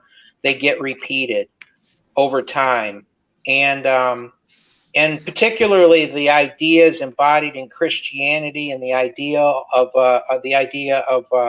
made in the image of God. That concept instilled it seeded the idea that everybody is intrinsically divine and good, and that idea took time to really sink into people, and Christianity, there's a very strong argument that, a lot of things changed with Christianity. Prior to Christianity, Europe, the downtrodden, the cripples, the poor, it was the primary objective of governments and people, and the way that there wasn't any resources directed toward them. In fact, it was immoral to spend your time and energy on these particular groups, and I think that certain ideas catch. Yeah. The idea that the idea that you could argue, the idea that we're all created in the image of God. That little idea, may have a lot to do with why we don't rape women as frequently as historical epochs in which it occurred. So I guess the missing component here that we haven't brought up, which I know Jordan Peterson would have brought up, and Connor would have brought it up if he were here, is the evolutionary utility of certain myths that cause different behaviors over time. Yeah. Well, and Jonathan, that's a great point, because I'm assuming, I know that Jordan Peterson has an affinity for Christianity specifically. And I'm assuming that, because we happen to have grown up in the West, I'm also assuming that if we're tempted, the five of us, in any direction, it's also towards Christianity. But the problem is that if you're going to use that as your metric, like you said, Jonathan, then you should actually be a little bit more tempted towards Islam right now, because it's growing at a pace more rapidly than Christianity. So in, 50 or 70 years, I forget what the projection is, Islam will be the most popular religion on earth, not Christianity. So if that's your metric, then how do you resist the pull to Islam or to Hinduism or any other religion? Okay, let me see if I can clarify that. I don't have a huge background in Islam, but I believe one of the unifying principles in all of these is what would you call it? It's something much like that of why the hero's journey is the way that it is, and why the story of the hero is the way that it is. It's the archetypal hero that goes back for all known history, which is something like the divine individual, and it's very similar to in a way that the story of Christ is like the ultimate hero story in a way, and it's the same thing with Buddhism, that where Buddha, Bodhisattva, whatever, he achieved enlightenment, and he could have, for the story's sake, stayed in nirvana, but he came back to sort of help others overcome suffering. So a lot of where that they come together but have difference is how to deal with suffering, how to overcome suffering. And again, I don't have a huge understanding of Islam, but I believe it's a similar story, in that they're trying to get at the best way an individual should act. And I believe that that's what and that's kind of where all major world views sort of harmonize. It is the best way that an individual should act, and if you can do that on an individual level, then that helps the whole world. The more that we can help the individual act better, the more that the whole world will act the best. And this is sort of to Jordan Peterson's point of why he leans more that way, is because he believes the best way to handle the suffering that is unavoidable is to take it up meaningfully. So, and I think this is why that some of us, we sacrifice our time, sacrifice our energies, including even Sam Harris. He puts his life at risk sometimes, the way that he comes against Islam, and he puts his, he could probably make more money and achieve more notoriety doing other things. And there's, it's something akin to that same thing, where that we go through risk and suffering and sacrifice to be the best that we can be and achieve the best world that we can achieve. And so to answer your question, I would say, regardless of what is the most popular, whether that is Christianity, Islam, Buddhism, or anything else, I believe that what it's all getting at is stories, metaphors, symbols, and everything else to help us all better understand how best individuals should act. Okay, but then I guess I'm curious if you'd admit that that's not Darwinian pragmatism then. And if you would admit it, how do you choose? That's the thing I'm still searching for is I'm not sure how you're deciding when to use a pragmatist framework versus when to use a realist framework versus when to just you say you believe something because it makes you feel good. Not you, but you referenced the person who had cancer or whatever. Maybe they just are going to believe things because it makes them feel good. How do you, what I'm still searching for is how do you determine what framework to use? Because, if we want to be scrupulous about how we form our beliefs, which that's a main goal of I don't want to form my beliefs in a haphazard way where I'm just saying, oh, I'm going to use this framework over here and this framework over here. Because if we're being honest, if we're doing that, we're probably just picking the belief formation we want to after we know what we believe, right? We're working backwards. It's post hoc. Yeah. I've got an answer for you. I've got at least my answer for you. Okay. Go ahead. Which is that, and I don't know that Jordan Peterson would agree with this, but this is how I see it: is that the way you choose is by what character you want to play. So let me reference a quote from Seneca, where he said, "Religion is regarded by the common people as true, by the wise as false, and by the rulers as useful." So, who do you want to be? Do you want to be one of the commoners? Do you want to be one of the wise, or do you want to be one of the rulers? And so that's where we get into pragmatism with the rulers, because if you're going to govern a society, you're going to have to deal with the reality of religion, whether you personally agree with it or personally think it's true. That's besides the point. You have to deal with the fact that it's there. And so you're either going to harness the reality of religion being in the social sphere to turning it to your advantage. So an example of that could be like, you know how you can get pretty much any message out of the Bible. Like you have those Bible code people, you can really find just about anything you want contained inside the Bible, right? So either you're going to use that to promote behaviors that are, in your estimation, going to be pro-social and to the advantage of the society that you're trying to govern, or you're going to let that tool atrophy and rust and go unused. And then you're going to have to use, instead of using that, you'll have to use more despotic military power to govern people and conform them into what you want them to do, right? So it's a lighter touch to use religion to advance pro-social behaviors in the population.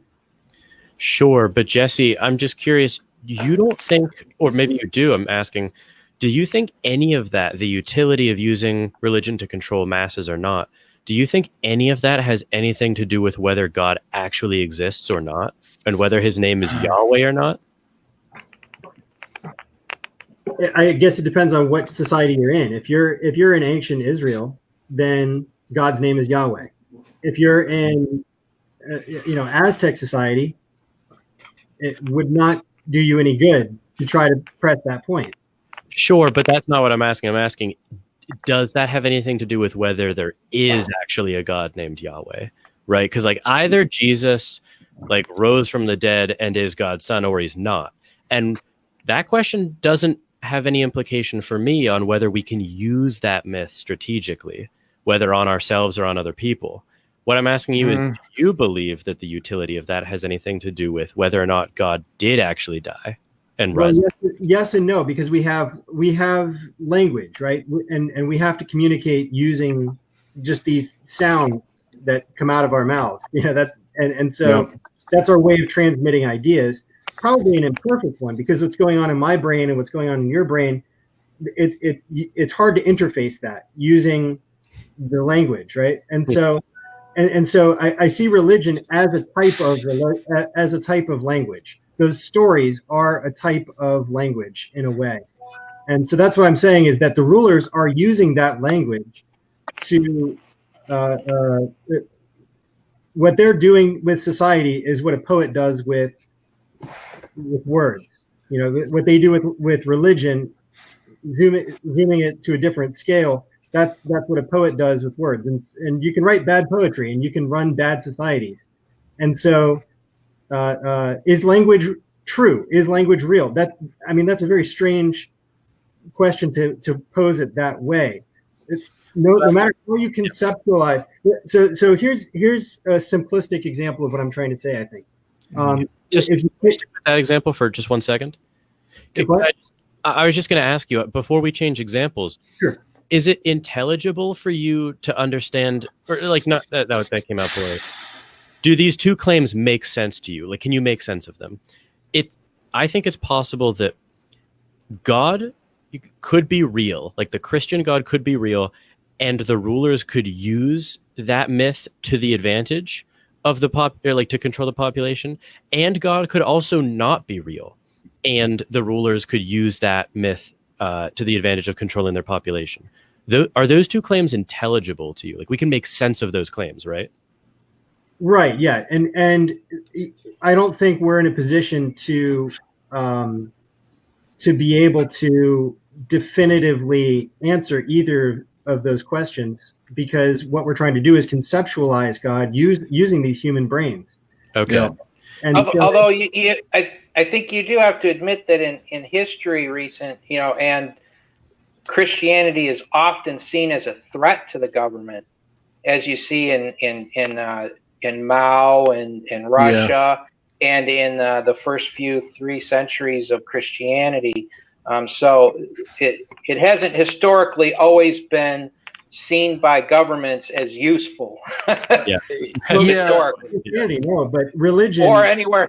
That goes back to the example of you're not going to try to press Yahweh in an Aztec society, right? And if you're trying to run a communist country, you're not going to preach Christianity, but you do have a different type of religion. You have a different lexicon of how you're going to try to control the masses, what narrative you're trying to present, what God you're trying to build, but let me go to the example that I wanted to use, because it's a really simplistic one of the number pi. So we have an irrational number pi, right?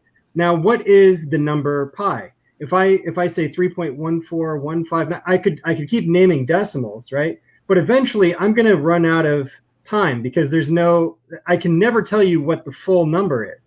Sure. Right? And so no matter what number I give you, if I try to put all those decimals out there, it's going to be a wrong number. It's not going to be true. It will be false, right? And then you could have the number 22/7. Mm-hmm. That is an approximation that could be advantageous in many circumstances. If I didn't have a calculator, I'm not going to try to go that deep into the numbers. It's maladaptive, even if it's more accurate to call it 3.1415. The more accurate I get with it, the less useful it becomes for whatever my purpose is if I don't have a tool there that can help me to calculate it.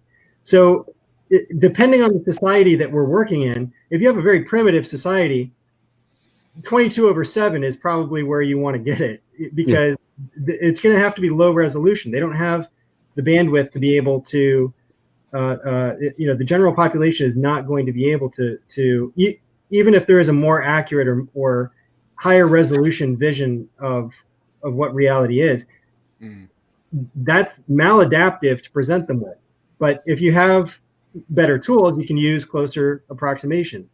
But do we ever really get to the truth of what is the number pi, right? And that's sort of the same kind of, I mean, obviously it's a very simplistic example, but that's what I'm trying to express. Yeah, but I don't understand why you would actually call any or when you stop trailing off, I'm not sure why you're calling that wrong.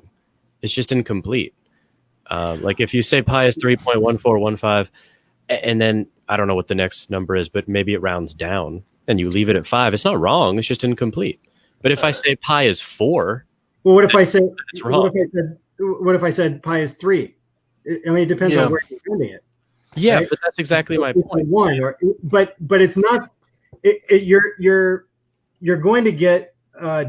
We were defining before where those two epistemologies are going to sometimes produce different results. Often they'll produce same results. And that's why Sam and Jordan agree so often on so many things, but they can also produce different results, right? And so that's what I'm saying is that any approximation you use, no matter how it's rounded off, whether it's rounded to 100 decimal places or 1,000 or even further, it's going to produce a different result at some scale. It's going to produce a different result than a more complete. And let me bring that into reality or practical is that, and I think this goes into so much of what we're talking about today in these discussions with Jordan Peterson, Sam Harris, et cetera, is that it's important and maybe even, I don't know, super important that we often need to come to certain things where we can just call it unknown. And so like that's the point with pi is to say what pi is exactly. And there have been like theologies and movies produced around the theory of pi and what it might mean. It's just an example, but it's important to say, okay, this is unknown. And sometimes what people put in that sort of gap of unknown, they call faith. They might call it God, or they might call it even the devil. You can do all kinds of things with saying it's unknown, but the more you can say it's unknown, but it could be this and this and this, the more you're arriving at something that is more true and useful. But what, again, like what you were just saying, Jordan, is you don't want to say something that it's not. And often that's the mistake that we make is we want to say something is known even when we can't. So we say pi is 3 or pi is 3.1 or whatever, when something like pi, and you could give infinite examples where you just need to say this is unknown, but here's the best way that we can act. And I think that's a large degree what we're getting at. Yeah, but it's just I gotta say I probably sound like a broken record player, but I don't know why you choose one standpoint ever though. And that's like I appreciate the attempt to harmonize things, but I gotta say I don't know if it's always a strength, because if I ask you like what you think about something, and you have to spend a lot of time and a lot of brain power trying to figure out, which standpoint do I use? Is it going to result in the survival of the species? Is it not? I mean, first of all, you don't even know if you're using a pragmatic. You don't even get to cash that check. So you don't even know if you should use that framework until we all die or we don't, right? So if I ask you, is pi 3.1415?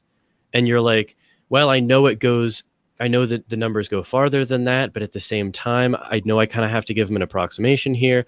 Does it result in the annihilation of the species, or does it not? That all is sort of a weakness of not being sure why you choose one standpoint over the other. And maybe that somewhat gets us a result, and I'll try to just say briefly, is that with Darwinian pragmatism, just like any other number of rationalities or epistemology, you could say, there's going to be some points where it's just going to leave something unknowable, just like you could maybe use the example of pi and a number of other things. In fact, I think that the tricky thing with the God situation is you've ultimately, both sides have got to just, the most true statement is for both sides to say, whether you say there is a God or is not, or anything else, it's a statement of faith. Until you die. Perhaps, but you just don't know for sure. But it's a statement of faith, whatever position that you choose to. And same thing to a large degree, you could say with something like pi. You can't say exactly what it is, but you can say, here's enough of an idea to do something with it. So just like all the things that are us, but things like Darwinian pragmatism might give us part of the truth and part of it unknown. So then eventually we can't just say, this is unknowable, so we're going to do nothing. So because something, epistemology, whatever, gives us something unknowable or doesn't give us what we want, we can't just stop acting or whatever. We try to go at it from different angles. And then at some point, we have to just do something, whether we feel like that's from another rationality or we just take a leap of faith or whatever that we do. Mm-hmm. Yeah, I think. Oh, yeah, sure. Go. I think this is like, let's say you got some property and you want to have access to water. You've got a drilling machine and you got X amount of time to use it. Do you drill 100 little holes or do you drill one deep one? And I think that in certain sense, we can become scattered and unfocused in our attempts to synthesize.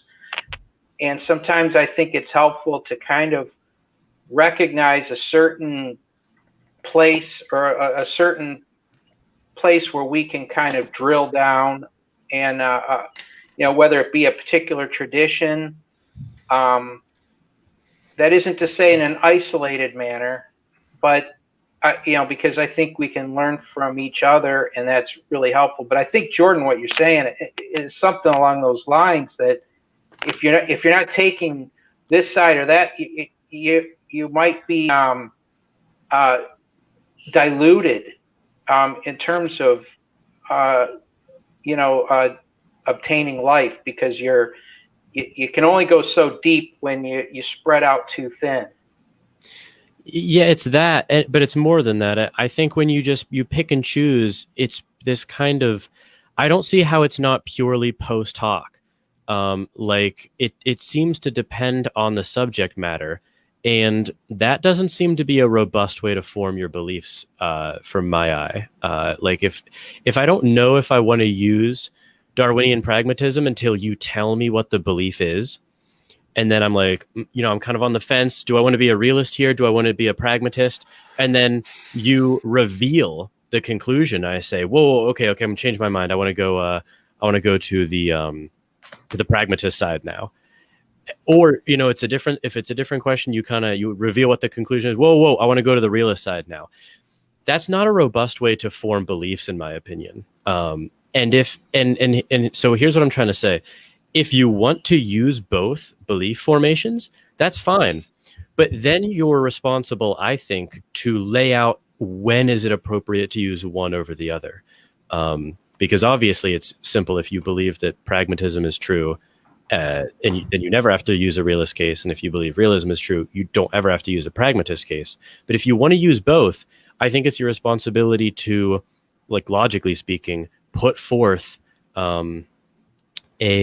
a reason why you should choose one over the other. And that's what I'm still pushing for. I think that's a fair point. Yeah, it is. But the problem is with how humans or organize our thought process, which Right, is right. ad hoc. We confirm our biases, and then we explain to ourselves why we chose what we chose, even though we don't know why we chose. Exactly. Right. Yeah. So, and that's the problem with the subjective first person experience that we have, and we can talk about that as a third person phenomenon, right? We know that's the case, that, and I'm doing it as I'm talking right now. That's the situation we're stuck in. So I think it's I understand why you would ask of that, but I think that's probably something that none of us are capable of really achieving. Yeah, that's that's a pretty it's not a very hopeful conclusion then, because then it's almost like, because I agree, this is a great book to read if people are interested in this, is Jonathan Haidt's The Righteous Mind, where he talks about, he has the rider and the elephant analogy, and that's largely correct, but it doesn't.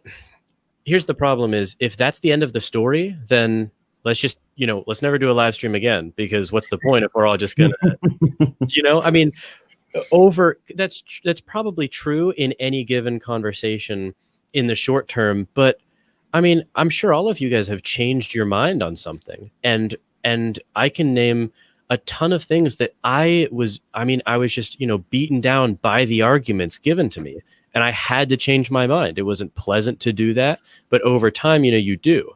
So I think, obviously that's true in the short term and in a lot of studies, but I think the goal and something we should strive for is to actually change our mind based on reason, even if it's like you pointed out, really difficult to do so. And I would say to that, or make the point that reason is one of the tools. So and this is I feel like where what Jordan Peterson's point often is that he doesn't say, let's throw out reason. He says, let's try to have reason balanced with a lot of other subsumed by.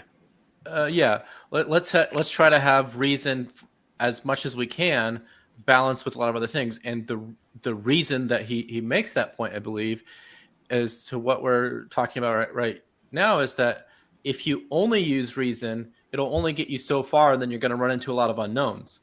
And we should always try to use reason and rationality. But again, it's only going to get you so far. And then I feel like, to kind of Jordan Peterson's point, that's where our minds start to work in almost like a narrative form, where we try to make sense of things almost by stories, because that's just how that we think.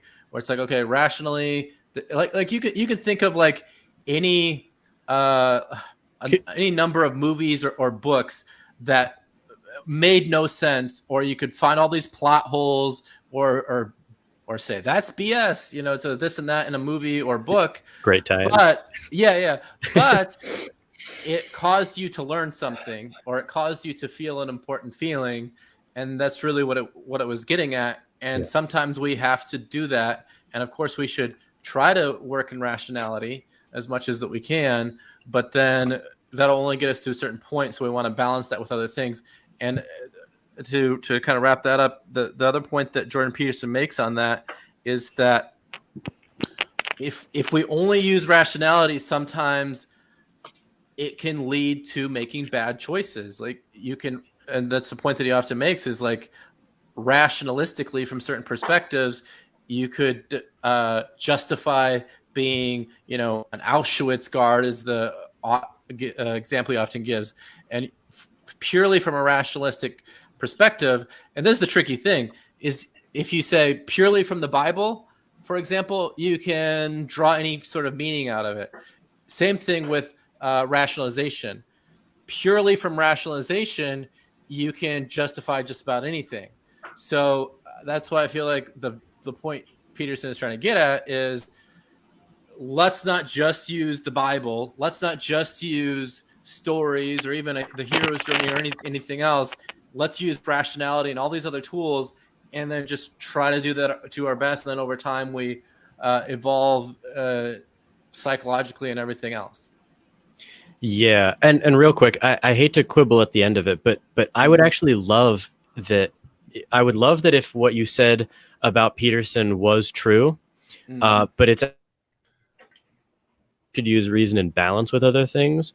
His claim is that because he's a Darwinian pragmatist, like Jonathan referenced, reason is actually nested. Scientific truth is nested within a Darwinian pragmatist frame. So it's not actually balanced. It's subservient to. Well, yeah. Yeah. Which is a distinction that I think it's a big distinction. Sure.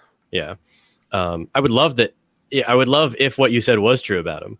I think that's more reasonable, but it's I don't think it is. Yeah. One of these days we have to interview Jordan Peterson. Yeah, we talked about it as a possibility. So, and he talked with Sam. He said, the way you see it as a more Newtonian landscape where evolution is nested within that. There's good reasons to believe that too, but there's errors and there's problems with that too. So he's acknowledging that he doesn't actually know the answer with certainty one way or the other. So he does have that that open possibility there. And I think what he's actually doing is more closer, instead of the dichotomy between only those two possibilities of either the Darwinian evolutionary pragmatism or the realism. I think he's doing more of a game theoretic approach where he doesn't know which one. He doesn't know any epistemology, sort of like Nietzsche, where he didn't necessarily have a grand theory to defend and say this is the truth. Yeah, he's figuring it out. He's trying to give you a tool set, and then and I think Jordan Peterson's on a very similar project where he doesn't necessarily have all the answers. He's trying to give you a tool set and they navigate this space and take it further than I have. Right, and I would say to that point, that's why that he called his great life's work probably his big book that he put decades into, the Maps of Meaning, because he's not saying here is a book that tells you, here's like a new Bible or a new doctrine. What he does is he says, here's a bunch of tools that you could call them tools, you could call them maps. Here's how to navigate, how to essentially to the point that this person was just making, how to take all the world full of facts, because there's like infinite facts around us, how to take all those facts and decide how to act in that world of facts. And I think that's largely what he's getting at in his work. Yeah, we haven't gotten to that much. We haven't gotten to the issues. Yeah, it's a tricky one. We've kind of danced around it all of our talks. Maybe we'll get more into it next time. Yeah. And I think, I don't even know if the terms that they put it in are even the best terms to discuss it. I think, a more strictly Humean sense of maybe Hume's critique of pure reason is a better way to look at it. But obviously, that's a debate for a different time, like you said. We might want to save it. We're on the 2-hour mark. Yeah, I didn't even realize that. Yeah, and on that note, I just want to thank you guys for inviting me on, because back to your humanist point, we clearly disagreed on a lot of things here, but I thought you guys were extremely charitable and cordial, and obviously those values are super important to foster. So as you're doing that, in conversation in your Facebook group, I think that's an excellent thing. And I'll just say, as we start to wrap it up, I feel like that's our overall goal. There's some other points that we could make on, but it's maybe starting to get a little bit repetitious. But I think our overall goal is the one that you sort of just said that we accomplished, which is to come to a better understanding of each other, even if to somewhat it's like understanding how and why that we disagree. That's a mature thing to do often, and hopefully, whether that's in a week or a month or somewhere in that range, we can get together again and come to a better understanding, and we'll see where it goes. Yeah. And if it's okay, can I plug something real quick? Sure, go ahead. Sure, yeah. Because on that note of productive discourse, I don't know if you guys are aware of this new website that's popped up called LetterWiki. But I actually interviewed the founder, Clyde Rathbone. He and his brother, Dane Rathbone, founded it. And I think it's really in the spirit of what you guys are trying to do. So I think you guys and your audience would really appreciate it. It's basically an alternative to, a cesspool of insults and ad hominems. And so if people want to continue this conversation, obviously they can do so in the Facebook comments. But if they want to follow it up with me, I'm really trying to push the adoption of this new platform. So they can go to letter.wiki/that's BS community. No punctuation there. So yeah, and people, other pages on Letter are worth checking out too. So I think that would jive with the mission statement of your page. Yeah, and I'll just say that sounds good. We'll I'm sure check it out. Hey, Jordan, would you throw a link on this post of that to that? Yeah. You mean on Letter? Yeah, right on Facebook. Just post a link to that. Yeah, absolutely. I'll do that. Yeah, go ahead and do that, and then I'll post it up elsewhere so that we know everyone's got access to it. And I'll say, that's a lot of my big vision. Sometimes I even envision websites along those lines, but almost where we can have these kind of debates, but start to see in different forms of discussion common values come about. And because I think that's really what's happening all the time. If you look at the multi-millennia dialectic, or whether you want to call it the zeitgeist or whatever, we're always trying to figure out what our values are. And to a certain degree, we're at the disadvantage of some wise people might have it largely figured out by the time they die, and they'll maybe leave us a book that will be a help toward that. But then we have to refigure that out, and we're constantly doing that. And so a lot of our what we try to do on Facebook groups and websites like that, and websites to come, is to better do that, because then it helps us to overcome these issues of tribalism and everything else, because then we can more see our commonalities and focus on little differences that might not make a big deal. Mm-hmm. Yeah, no, I think that's a great note to end on. Yeah. Okay. Anybody else have anything else to add before we wrap it up here? This time flew by. This is great. Oh yeah, definitely. Yeah, for me too.